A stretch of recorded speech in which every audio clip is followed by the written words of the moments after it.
Hello friends, welcome to my channel. ಎಲ್ಲರೂ ಹೇಗಿದ್ದೀರಿ? ನಾನಿವತ್ತು ಸಂಜೆ ಕಾಫಿಗೆ ಬಾಳೆಕಾಯಿ ಬಜ್ಜಿ ಮಾಡ್ತಾನೆ. ತುಂಬ ಚೆನ್ನಾಗಿರುತ್ತೆ. ನಾನೊಂಥರ ಸ್ಪೆಷಲಾಗಿ ಮಾಡ್ತಾಯಿದ್ದೀನಿ. ಮೊದಲಿಗೆ ಇಲ್ಲಿ ಕಡಲೆ ಹಿಟ್ಟು ಒಂದು ಅರ್ಧ ಬೌಲ್ ತೊಗೊಂಡಿದ್ದೀನಿ. ಹಾಗೆ ಅದಕ್ಕೆ ಕೊತ್ತಂಬರಿ ಸೊಪ್ಪು ಕಟ್ ಮಾಡಿ ಇಟ್ಕೊಂಡಿದ್ದೀನಿ. ಹಾಗೆ ಕರಿಬೇವಿನ ಸೊಪ್ಪು ಹಸಿ ಇದ್ರಾಗುತ್ತೆ. ನಾನಿಲ್ಲಿ ಒಣಗಿಸಿಟ್ಟಿರೋದು ಕರಿಬೇವಿನ ಸೊಪ್ಪು ಹಾಕ್ಕೊತೀನಿ. ಹಾಗೆ 3 ಮೆಣಸು, ಒಂದು ಸ್ವಲ್ಪ ಬೆಳ್ಳುಳ್ಳಿನ ಬಿಡಿಸಿಟ್ಕೊಂಡಿದ್ದೀನಿ. ಆಮೇಲೆ ಪುದೀನ ಸೊಪ್ಪು ಸ್ವಲ್ಪ, ಆಮೇಲೆ ಶುಂಠಿ, ಆಮೇಲೆ ಒಂದು ಮೊಟ್ಟೆ, ಇದಿಷ್ಟು ಹಾಕಿ ಇವತ್ತು ಬಾಳೆಕಾಯಿ ಬಜ್ಜಿ ಮಾಡ್ತಾಯಿದ್ದೀನಿ. ತುಂಬ ಚೆನ್ನಾಗಿರುತ್ತೆ. ಸ್ವಲ್ಪ ಕಬಾಬ್ ತಿನ್ನೋ ಟೇಸ್ಟ್ ಇರುತ್ತೆ ಅಂತ ನಾನು ಹೇಳ್ತೀನಿ. ಮೊದಲಿಗೆ ಬಾಳೆಕಾಯಿನ ಈ ರೀತಿ ನಾನು ಕಟ್ ಮಾಡಿಕೊಂಡು ಅದನ್ನು ಈ ರೀತಿ ಕೀಸ್ಕೊತೀನಿ. ನೋಡಿ, 2 ಬಾಳೆಕಾಯಿ ಕೀಸ್ಕೊಂಡಾಗಿದೆ. ಇವಾಗ ಅದನ್ನು ನಾನು ಮಧ್ಯಕ್ಕೆ ಕಟ್ ಮಾಡ್ಕೊತೀನಿ. ಆಮೇಲೆ ಅದನ್ನು ಅಡ್ಡಕ್ಕೆ ಕಟ್ ಮಾಡ್ಕೊತೀನಿ. ಯಾವ ಶೇಪಲ್ಲಿ ಬೇಕಾದ್ರೆ ಕಟ್ ಮಾಡ್ಕೋಬೋದು. ನಾನಿಲ್ಲಿ ದೊಡ್ಡದಾಗಿ ಕಟ್ ಮಾಡ್ಕೊಂಡಿದ್ದೀನಿ.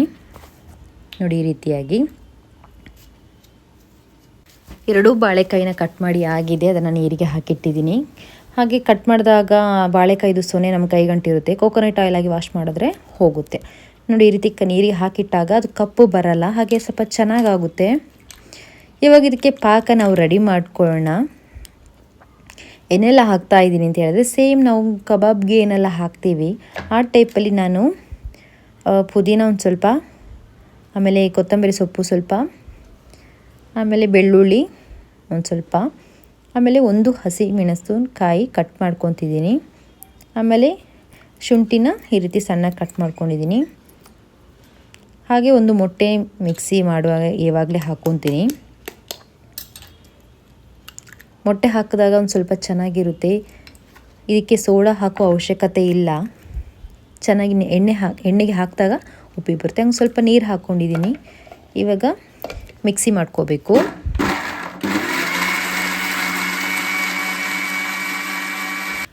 ಮಸಾಲೆ ರೆಡಿಯಾಗಿದೆ. ನೋಡಿ, ಈ ರೀತಿಯಾಗಿ ಗ್ರೀನ್ ಆಗಿದೆ. ಇವಾಗ ಕಡಲೆ ಹಿಟ್ಟಿಗೆ ನಾನು ಮತ್ತೆ ಏನೆಲ್ಲ ಪಾಕ ಹಾಕ್ಕೊತೀನಿ ಅಂತ ಹೇಳಿದ್ರೆ, ಮೊದಲಿಗೆ 1 ಸ್ಪೂನು ನೋಡಿಕೊಂಡು ಉಪ್ಪು ಹಾಕ್ಕೋಬೇಕು. ಹಾಗೆ ಜೀರಿಗೆ ಸ್ವಲ್ಪ ಹಾಕ್ಕೊಂಡಿದ್ದೀನಿ. ಆಮೇಲೆ ಅರಿಶಿಣ ಪೌಡರ್ ಒಂದು ಸ್ವಲ್ಪ, ಆಮೇಲೆ ಮೆಣಸಿನ ಹುಡಿ ಒಂದು ಸ್ವಲ್ಪ, ಇದ್ರ ಜೊತೆಗೆ ಗರಂ ಮಸಾಲೆ ಪೌಡರ್ ಸ್ವಲ್ಪ ಹಾಕ್ಕೊಂಡಿದ್ದೀನಿ. ಹಾಗೆ ಕಲಿಸ್ಕೊಳ್ಳೋಕ್ಕಿಂತ ಮುಂಚೆ ಈ ಮಿಕ್ಸಿ ಮಾಡಿದ ಪಾಕನ ಇದಕ್ಕೆ ಹಾಕ್ಕೊತೀನಿ ನಾನು. ನೀರಿನ ಹಾಕೋ ಅವಶ್ಯಕತೆ ಇಲ್ಲ. ಇದನ್ನೇ ಹಾಕ್ಕೊಂಡು ನಾವು ಕಲಿಸ್ಕೋಬೇಕು. ಮುದ್ದಿಗೆ ನೋಡಿಕೊಂಡು ಸ್ವಲ್ಪ ಸ್ವಲ್ಪನೇ ಹಾಕ್ಕೊಂಡು ಈ ರೀತಿ ಕಲಿಸ್ಕೋಬೇಕು. ಕಲರ್ ನೋಡಲಿಕ್ಕೆ ತುಂಬ ಚೆನ್ನಾಗಿದೆ. ನೋಡಿ, ತಿನ್ನಲಿಕ್ಕೂ ಅಷ್ಟೇ ಚೆನ್ನಾಗಿರುತ್ತೆ. ಇಲ್ಲಿ ತುಂಬ ಗಟ್ಟಿ ಇರಬಾರ್ದು, ಆ ಕಡೆ ತುಂಬ ನೀರು ಇರಬಾರ್ದು. ಯಾಕೆಂತ ಹೇಳಿದ್ರೆ ಬಾಳೆಕಾಯಿಗೆ ಅಂಟ್ಕೊಳ್ಬೇಕು. ನೋಡಿ, ಈ ರೀತಿಯಾಗಿ ನಾವು ಪಾಕನ ರೆಡಿ ಮಾಡ್ಕೋಬೇಕು. ಹಾಗೆ ಎಣ್ಣೆ ಕೂಡ ಕಾಯ್ತಾ ಇದೆ. ಈಗ ಪಾಕ ಜೊತೆಗೆ ಒಂದು ಸ್ವಲ್ಪ ನಾನು ಕರಿಬೇವಿನ ಸೊಪ್ಪು, ಆಮೇಲೆ ಸಂಬಾರ ಸೊಪ್ಪನ್ನ ಹಾಕ್ಕೊಂಡಿದ್ದೀನಿ. ಬಾಳೆಕಾಯಿನ ಈ ರೀತಿಯಾಗಿ ಮಿಕ್ಸ್ ಮಾಡ್ಕೋಬೇಕು. ಎಣ್ಣೆ ಕಾದಿದೆ. ಇವಾಗ ಬಾಳೆಕಾಯಿನ ಎಣ್ಣೆಗೆ ಬಿಡುವ. ಈ ರೀತಿಯಾಗಿ ನಿಧಾನಕ್ಕೆ ಒಂದೊಂದನೇ ಪಾಕ ಜೊತೆಗೆ, ಅಂದರೆ ಹಿಟ್ಟಿನ ಜೊತೆಗೆ ಕಲಸಿ ಬಾಳೆಕಾಯಿನ ಎಣ್ಣೆಗೆ ಈ ರೀತಿ ಬಿಡಬೇಕು. ಹಾಗೆ ಅದನ್ನು ನಿಧಾನಕ್ಕೆ ಒಂದು ಸ್ಪೂನಲ್ಲಿ ಎಣ್ಣೆ ಜೊತೆಗೆ ಈ ರೀತಿ ಒತ್ತಬೇಕು. ಹಾಗೆ ಸ್ವಲ್ಪ ಹೊತ್ತು ಅದನ್ನು ತಿರುಗಿಸ್ಕೋಬೇಕು. ನೋಡಿ, ಈ ರೀತಿಯಾಗಿ ಕೆಂಪಾಗೆ ಆಗಬೇಕು. ಎಷ್ಟು ಚೆಂದ ಉಬ್ಬಿ ಬಂದಿದೆ ನೋಡಿ. ಇದಕ್ಕೆ ಸೋಡಾ ಹಾಕೋ ಅವಶ್ಯಕತೆ ಇಲ್ಲ. ಸೋಡಾ ಹಾಕೋದ್ರೂ ನಮ್ಮ ಆರೋಗ್ಯಕ್ಕೆ ಒಳ್ಳೆಯದಲ್ಲ. ಅಂಗಡಿಗಳಲ್ಲಿ ಸೋಡಾ ಹಾಕಿ ಇಷ್ಟು ಚೆಂದ ಉಬ್ಬಿ ಬರೋ ರೀತಿಯಲ್ಲಿ ತಿಂಡಿ ಬಜ್ಜಿ ಮಾಡಿ ಕೊಡ್ತಾರೆ. ನೋಡಿ, ಈ ರೀತಿಯಾಗಿ ಕೆಂಪಗೆ ಗರಂ ಗರಂ ಆಗಿದೆ ಬಾಳೆಕಾಯಿ ಬಜ್ಜಿ. ಬಾಳೆಕಾಯಿ ಬಜ್ಜಿ ಯಾರಿಗೆ ತಾನೇ ಇಷ್ಟ ಇಲ್ಲ ಹೇಳಿ? ತುಂಬ ಚೆನ್ನಾಗಿರುತ್ತೆ.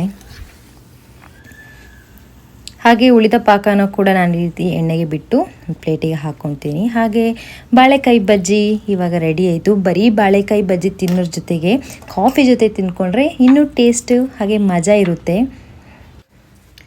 ಇವಾಗ ನಾನು ಕೂಡ ಬಾಳೆಕಾಯಿ ಬಜ್ಜಿನ ಟೇಸ್ಟ್ ಮಾಡ್ತಾಯಿದ್ದೀನಿ.